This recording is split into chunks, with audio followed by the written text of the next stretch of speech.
Hello viewers, welcome to Science TV, The Voice Show. With me, your host, Videliz Njoki. And that is my sign name. The Voice Show, it happens, we always share the story, different stories, different topics.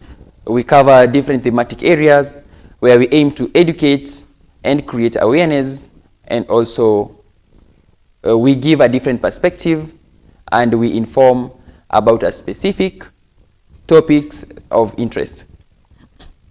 The Voice Show, it's always aired on Friday, 8 p.m. And also, if you missed the 8 p.m. show, or you missed it to watch on TV, don't worry. You'll get it on repeat on Sunday at 8 p.m.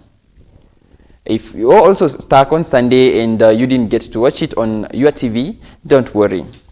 We get you covered. It is always posted on YouTube. You can search it at The Voice Show.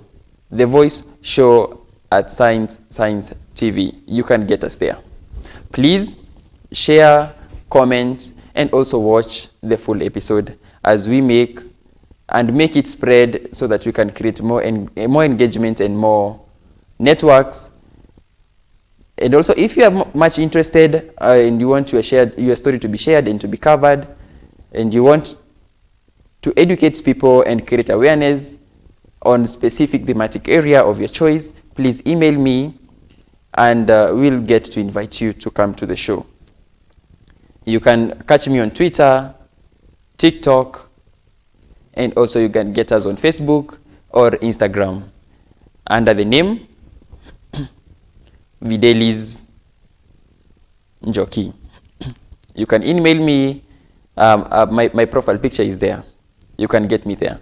When you see me there, just email and share your story, then we can plan on the logistics.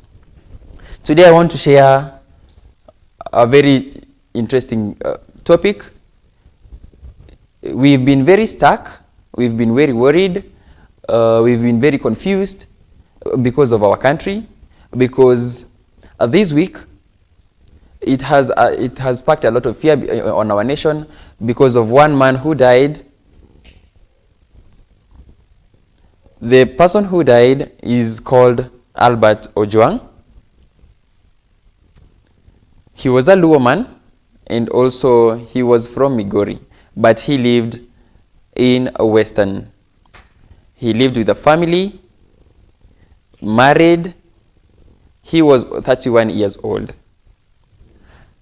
Albert was a teacher, and also he was working as a blogger on Twitter. He posted many times about criticizing the government on public issues, anything concerning public interest. He also made a comment. He made a lot of engagement on social media. So this man grew his fame and popularity on sharing and criticizing the government. And now what happened really, this case that happened really shocked us. It hasn't been very cleared. It was posted on Twitter. Then the man he posted about the deputy inspector of police, Eliud Langat, and we'll give him that sign name. Eliud Langat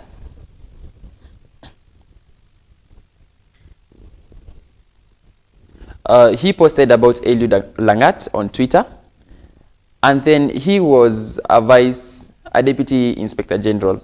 He posted about that man, but it wasn't, I don't have the clarity about the post exactly. So when the DIG sent DCI to go look for this man at home, and then they went to Migori, and they found the man.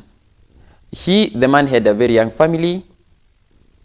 He's only 31 years old, and he has a very young baby who's only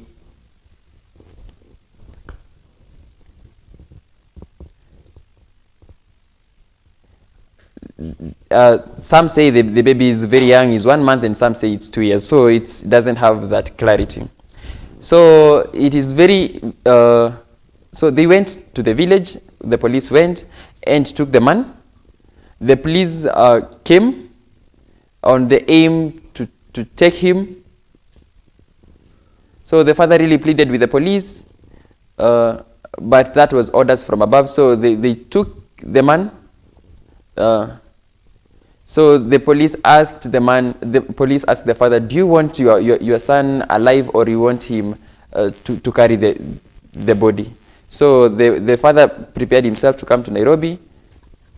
And imagine from Migori, 200 miles to Nairobi police station. When they arrived at police station, they arrested the man. The father was planning at home to come to Nairobi. So the father, in the morning, thought maybe I could communicate with my son, but shockingly, when the man arrived in the morning, he wanted to see his son on how he's faring. He was shocked with a certificate. He carried a land title deed, so because he didn't have any money. So if the case was requiring a bail, he will give in the title deed so that it can stand in for the bail. But now the story took a left turn. The son, he was given a death certificate. So that the painful thing,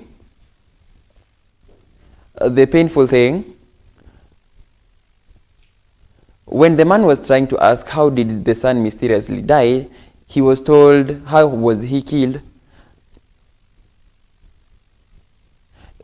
Now the man was explaining that I only have one child. I don't. The Albert Ojwang didn't have a brother, didn't have a sister. It was only one and only son.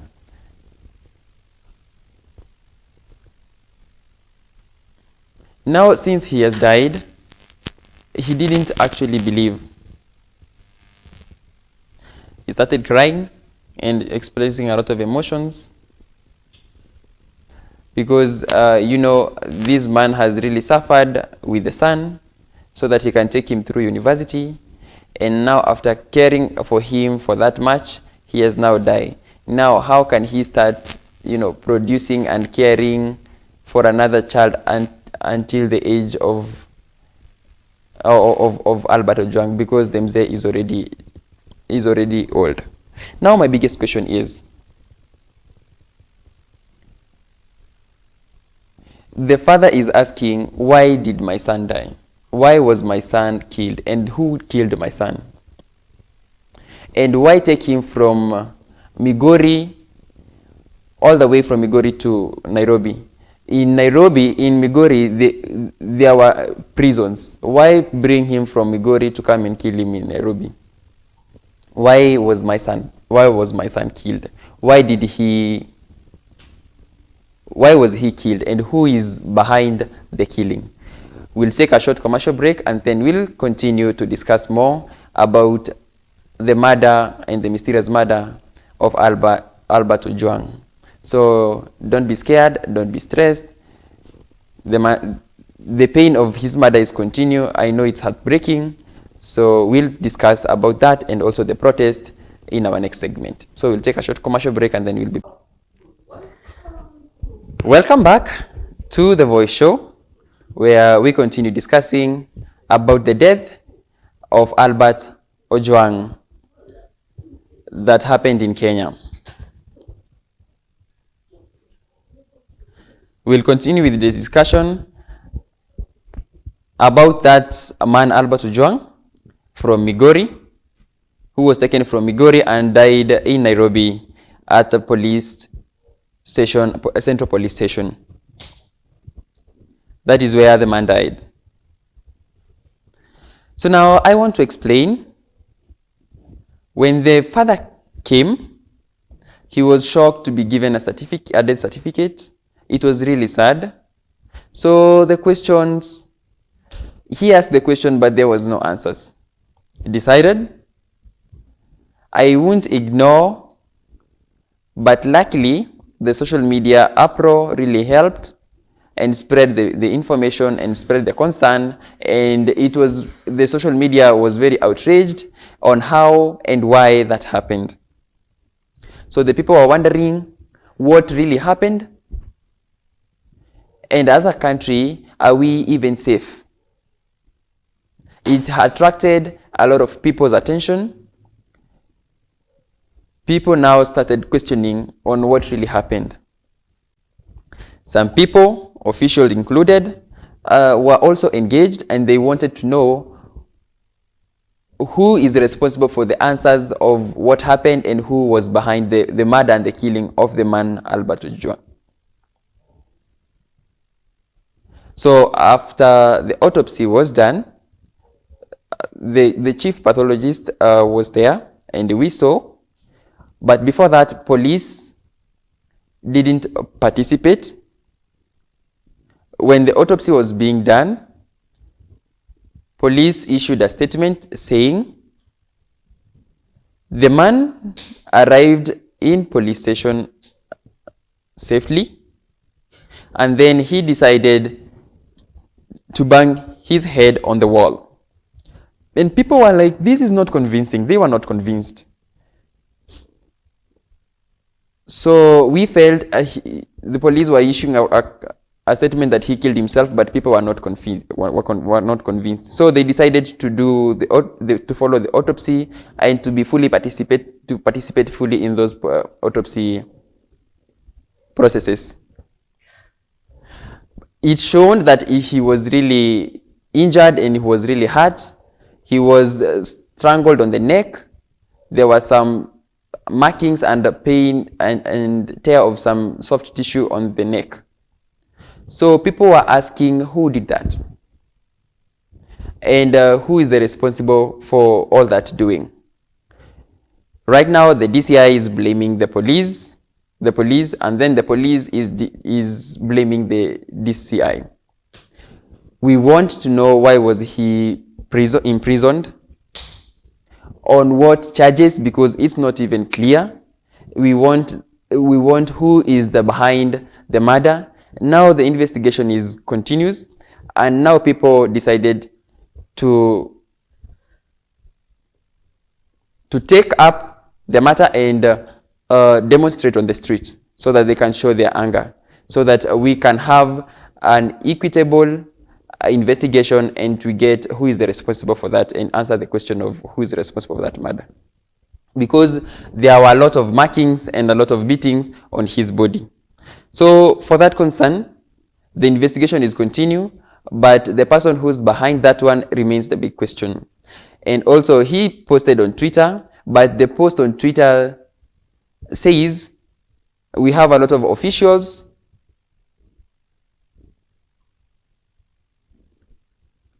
people in government who are included. Because he was a teacher, I don't think that was really fair.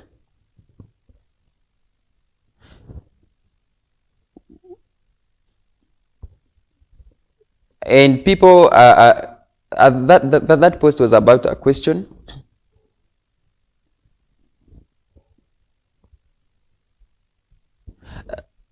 The woman responsible for punishment from Migori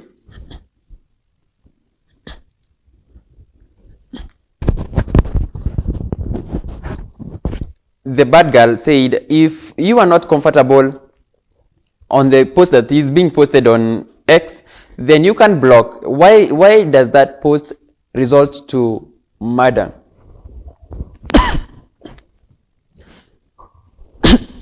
You can block so that you cannot access and not view the post that aggravates you. So that really sparks a lot of outrage and a lot of conversation. So they are requesting for a quick investigation, and IPOA is involved to participate and do a quick to fasten the investigation so that we can know what really happened to the man. People are asking for footages of CCTV cameras, anything that has some evidence, so that the IPOA can finish the investigation and arrest people the culprits who were involved in the murder. The investigation is continuing so that we can know who is behind everything. Yesterday, people were demonstrating in Nairobi, and they want the DIG of police, Deputy Inspector General of Police, Mr. Eliud Langat, to resign his position, because people feels the post was directed to the DIG, and they suspect that he's behind the murder. Now, because the case was about him, they want everybody to carry their own cross, and the conclusive investigation to happen so that we know who is behind the murder, because that remains the big question. We haven't gotten a conclusive answer. We want to know who's behind the system. So people continue to agitate for the answers about that big question, to know what really happened, because we want justice for the man. The man had a family, had a mother, had a father, had a wife, and all the people who participated in contribution for the burial preparation, and also sending in condolence messages to the family. And the people of Kenya have really shown a big support to the family to look for justice, and going to the streets and demonstrating and to seek for justice. We saw yesterday, things were destroyed yesterday, but we don't know. We heard the protest was very peaceful, but we don't know who was behind destruction of those property that was destroyed, and we don't know what really happened to the man Albert Ojwang.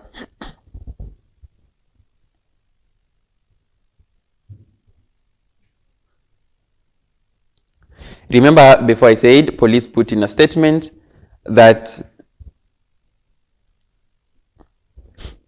now there is a back and forth about what happened and who's responsible, because DCI brought Albert at 1 p.m. and others said the death occurred at 2 p.m. So it has had a confusion about who was responsible to beat him and to hurt him, and who was responsible for the cause of his death. It's not very clear. The investigation is ongoing. His death has really sparked a lot of worries, and whether he died in the police station or he died in the hospital. But all in all, we need justice to make sure the death is not in vain. People said if politicians or officials who are very famous, if investigations is not quick, it has to be fastened by, and have to have a very big push with politician, because when a politician dies, the politician dies, everything is fast tracked. But right now, if they don't fast track the investigation, it will spark a lot of anger. Another case, another woman in Nyandarua lost a baby. He had a miscarriage in the hands of police. A woman complained in the cell that, please take me to the hospital so that the hospital can care. But the officers in charge were not concerned. Now I'm wondering, are these police human? Do they have humanity in them?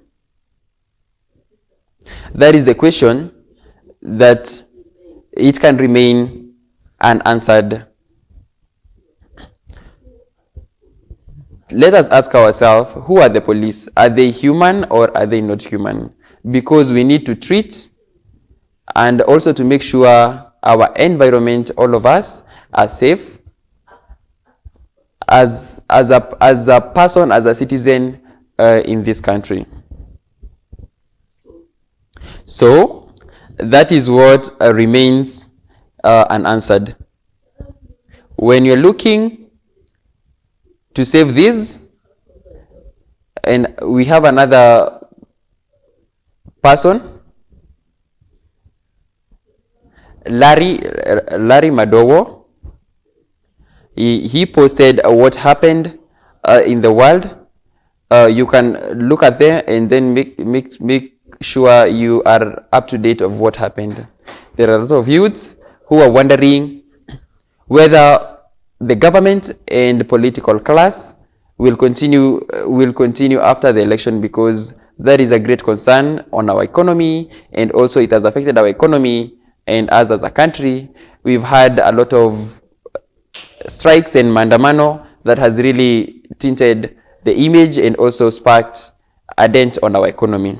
But the question remains, how many more lives will we lose? How many more lives will we lose? See you in our next segment, in our episode. Bye-bye.